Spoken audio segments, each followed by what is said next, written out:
Halo teman-teman, pernah nggak sih kamu punya target atau mimpi besar yang ingin dicapai, tapi akhirnya selalu gagal hanya karena rasa malas atau kebiasaan menunda-nunda? Misalnya, kamu mau hidup sehat dengan diet ketat, atau semangat belajar buat ujian, tapi ujung-ujungnya selalu bilang, nanti deh. Atau kamu punya ide keren buat bikin konten, tapi tiap kali mulai selalu kehabisan semangat. Situasi kayak gini lumrah banget di antara kita, generasi Z dan milenial. Kita hidup di era penuh distraksi. Smartphone selalu di tangan, notifikasi media sosial, YouTube, dan TikTok yang bikin betah nonton terus. Apalagi kalau sampai sore eksis main game atau ngubek-ngubek medsos. Kita juga suka overthinking, sering menghabiskan energi untuk mikirin segala kemungkinan dulu, tapi kadang malah lupa bertindak. Kadang kita bahkan menghabiskan banyak waktu membuat daftar tugas yang panjang, tapi ujung-ujungnya banyak diabaikan. Nah, di video kali ini gue janji bakal bantu kamu belajar memaksa diri untuk mencapai tujuan, supaya impian kamu nggak cuma jadi niat kosong. Kita bakal bahas kenapa motivasi doang nggak cukup, gimana cara keluar dari zona nyaman, dan teknik sehari-hari yang bisa dipakai agar kamu makin disiplin. Yuk, simak terus! Wah, mungkin kamu mikir, kan motivasi sudah cukup untuk menyemangati kita, kenapa harus pakai disiplin? Sebenarnya, disinilah banyak orang salah paham. Motivasi itu seperti bahan bakar sementara. Semangatnya penuh di awal, tapi cepat habis.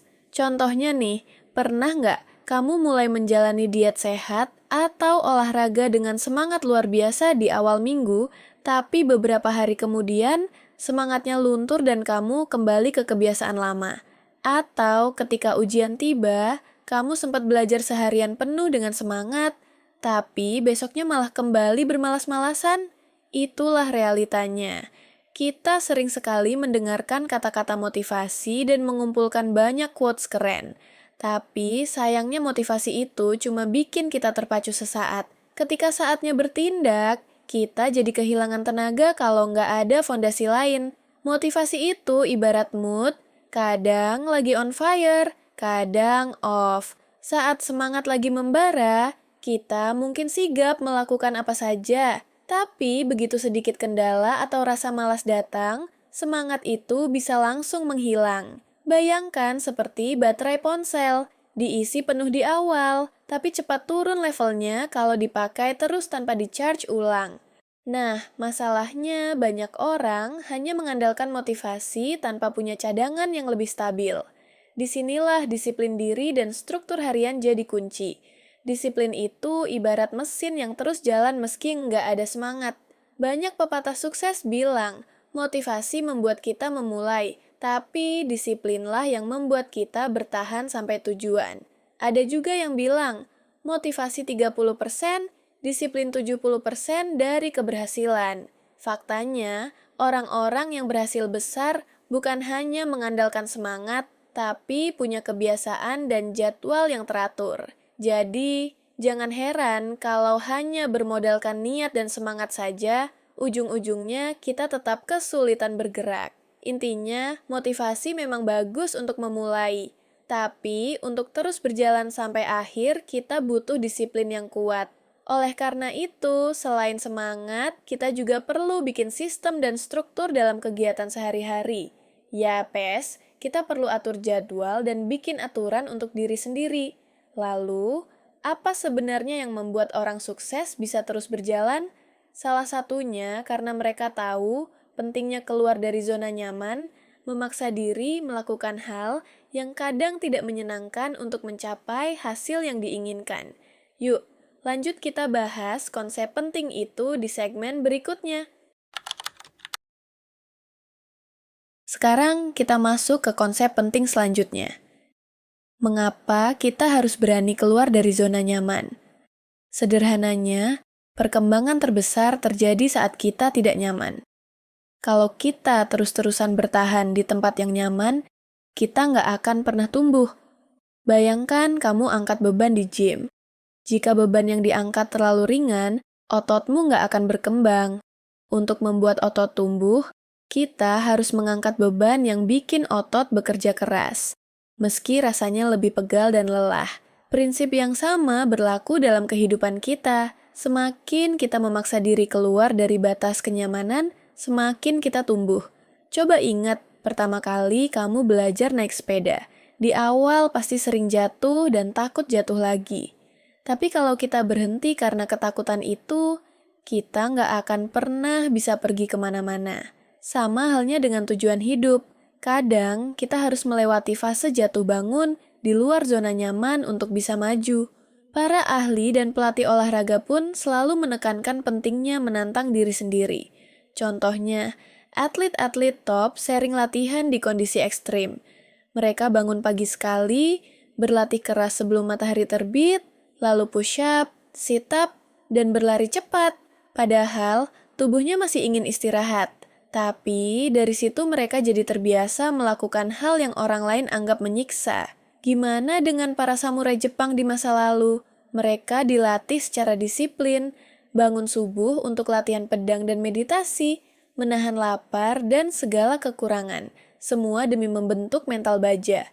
Atau para entrepreneur sukses, misalnya, Elon Musk harus belajar roket sampai larut malam, bahkan tidur di pabriknya demi mewujudkan mimpi. Mereka semua punya satu kesamaan. Mereka nggak berhenti di zona nyaman. Mereka memaksa diri keluar dari rutinitas biasa untuk mencapai sesuatu yang luar biasa.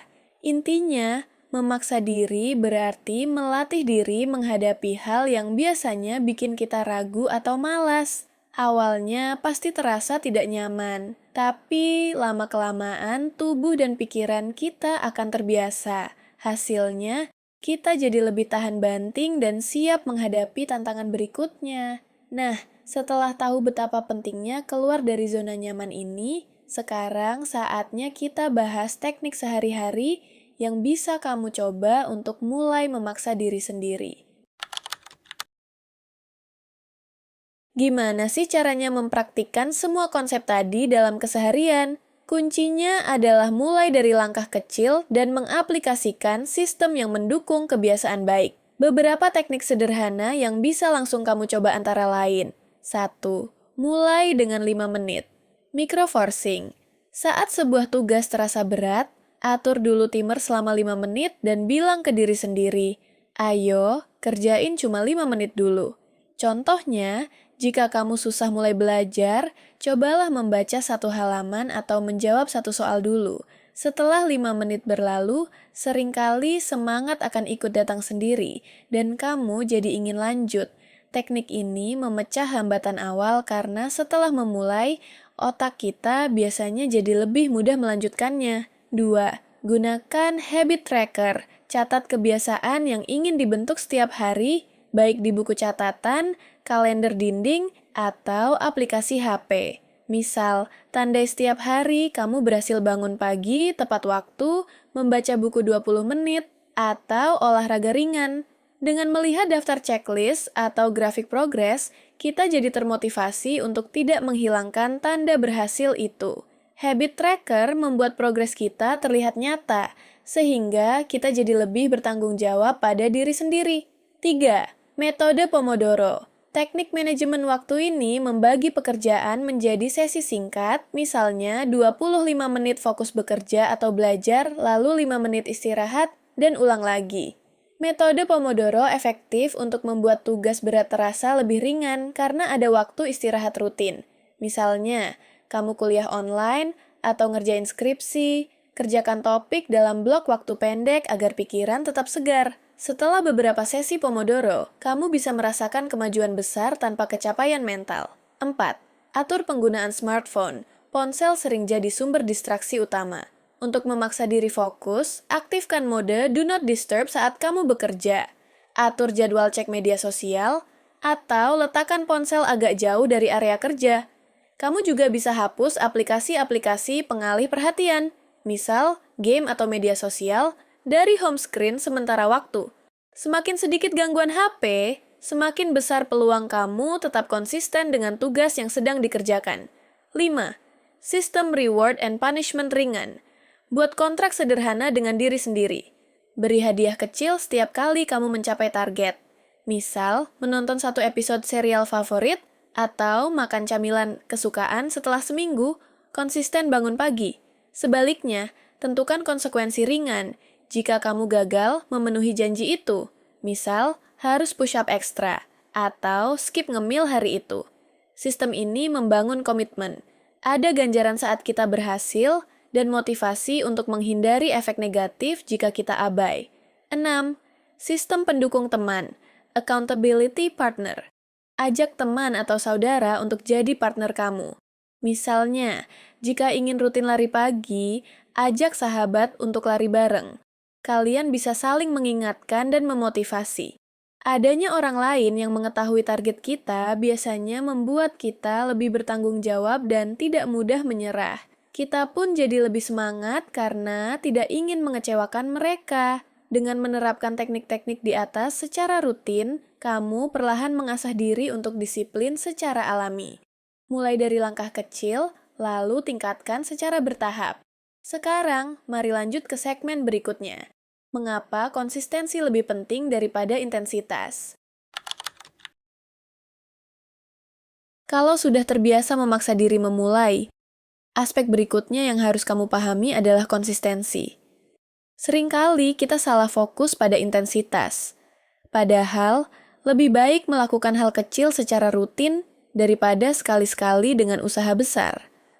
Contohnya begini. 1. Belajar bahasa asing.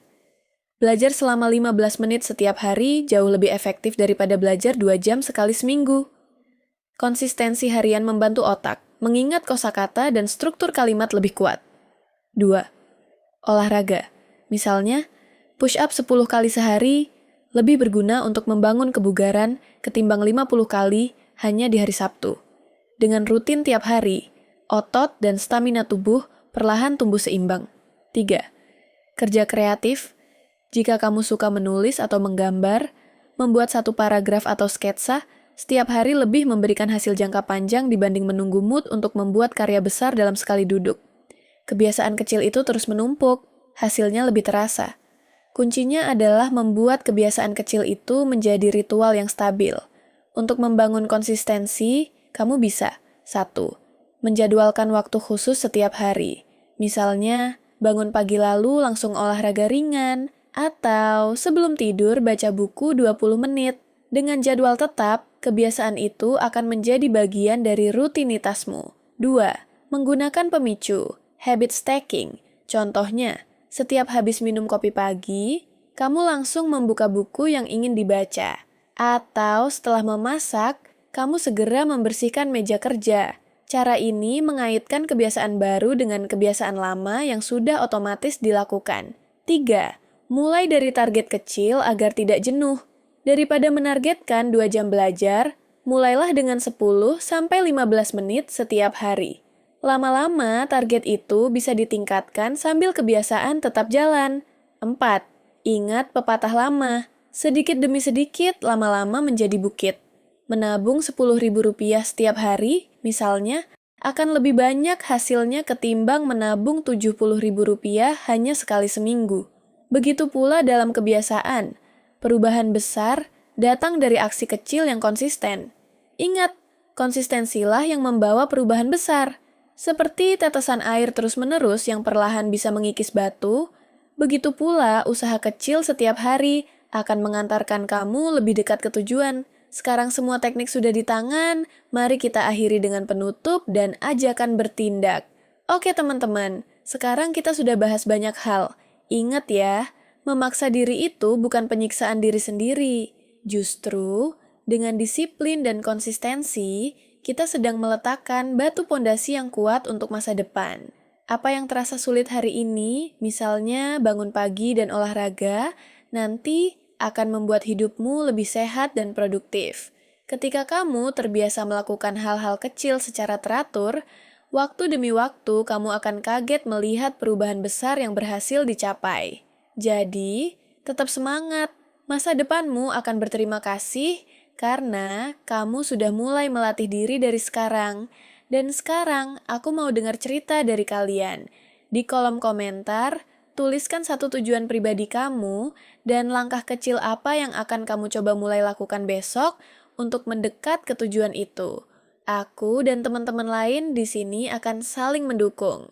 Jangan lupa share video ini ke teman-teman kamu yang juga perlu motivasi dan semangat. Kalau kalian suka video ini, beri like dan subscribe untuk konten motivasi lainnya. Sekian dulu video kali ini. Terima kasih sudah menonton, semoga bermanfaat, dan sampai jumpa di video berikutnya.